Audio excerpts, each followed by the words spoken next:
What's up, YouTube? Back at it again with another banger video. This time we're taking a look at one of my all-time favorite comics, 8-Ball, number 13, by Dan Clowes. This is the first issue of 8-Ball I ever got my hands on, so it holds a special place in my heart.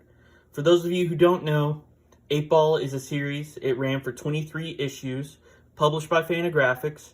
It started out in October 1989 and ran all the way to June 2004. So that's almost 15 years. 8-Ball was a one-man anthology, meaning that all the stories are written and drawn by Dan Clowes, and a lot of the stories are either standalone stories or serialized stories. A lot of the serialized stories would go on to be collected in their own book format after 8-Ball had wrapped up. So if you're reading 8-Ball and you come across a story that you enjoy, there's a good chance that there is a standalone book that collects all the stories from it. So with all that being said, without further ado, let's jump into the story and take a look at this special issue.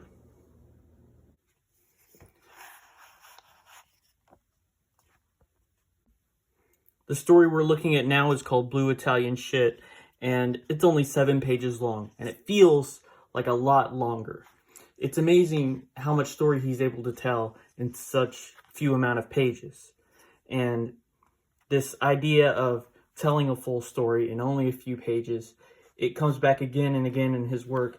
If you read one of the later issues, skip ahead a couple to issue 15, we have this caricature story, which is another story where you're getting the entire relationship between these two characters, and it's only a fraction of the actual run length of the comic.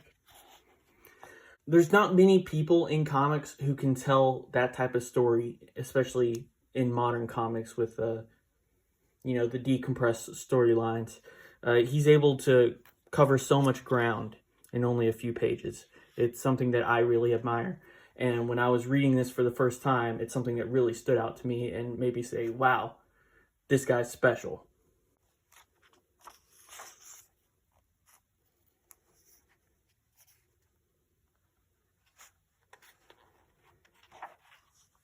You'll notice he's working in multiple styles as well.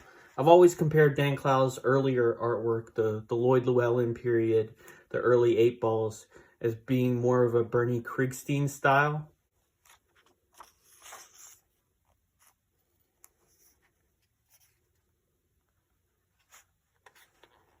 And then as he goes on, he sort of develops his own look. He takes a lot from Steve Ditko. But yeah, this is still what I would consider, a transitional period.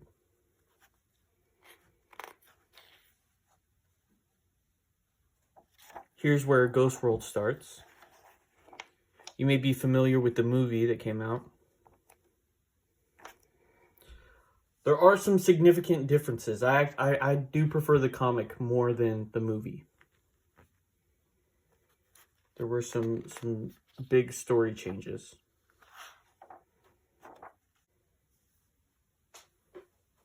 Ghost World is about these two teenage girls and their friendship, and it's a coming-of-age story, and it follows them. They're each other's only friends, and by the end of it, they've kind of grown apart a little bit as they're graduating high school. It kind of reminds me of what would later be done with like a Superbad, if you remember the ending of that movie. That's kind of the same feeling that the end of Ghost World gives me.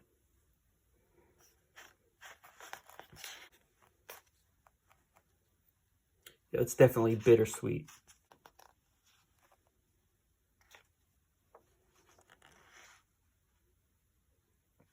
I love the ads too. He draws all the ads in his book. And of course hand letters everything. You see even the indicia down here. It's all hand lettered. I appreciate that attention to detail.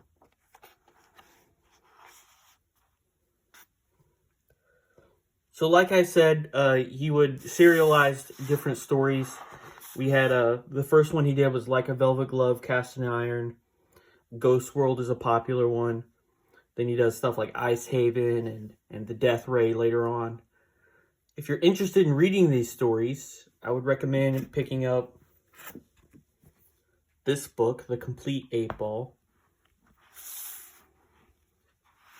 And although the name might be a bit misleading, it's not really complete. It's issues 1 through 18. So the last 5 are not included here. But those issues, like I said before, they're collected in their own separate books. So the last 5 issues, they're just like solid single stories, not, serialized stories like the earlier issues. So you can buy those in their own separate books.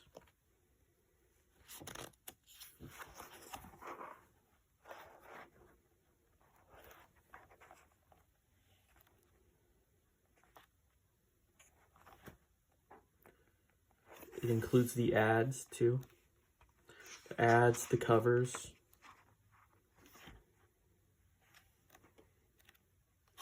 Even it has this small book that was glued into the interior of this larger book. And this is sort of an essay that Dan Clowes wrote called Modern Cartoonist.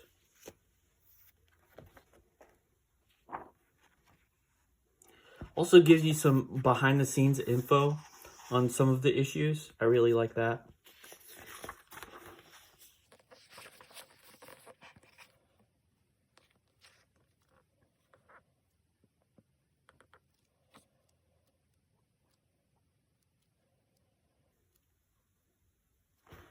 Yeah, here's the issue we just covered. So if you're wondering the differences between the Ghost World movie, the Ghost World book, I prefer the book because it doesn't really have the Steve Buscemi character.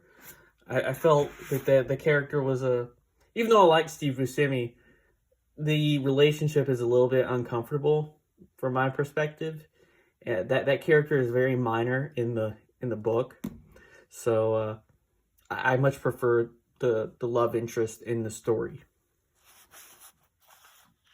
It also just gives a more of a focus to the friendship between the two main characters. There's also a book made about him and about his process called Modern Cartoonist: The Art of Dan Clowes, which I'll go through this book in a separate video, but here's a look at it. And this chronicles the making of 8-Ball and his earlier series, Lloyd Llewellyn. But this is a great book if you're a fan of Dan Clowes. Any fan of Dan Clowes should own this book. It's very affordable, easy to find. Highly recommend it. Well, that's all for today. Thank you for watching. As always, hit that like button, smash that subscribe button. I'll see you in the next one. We got a very important special video coming up for you next Tuesday. Hope to see you there. Thanks. Bye.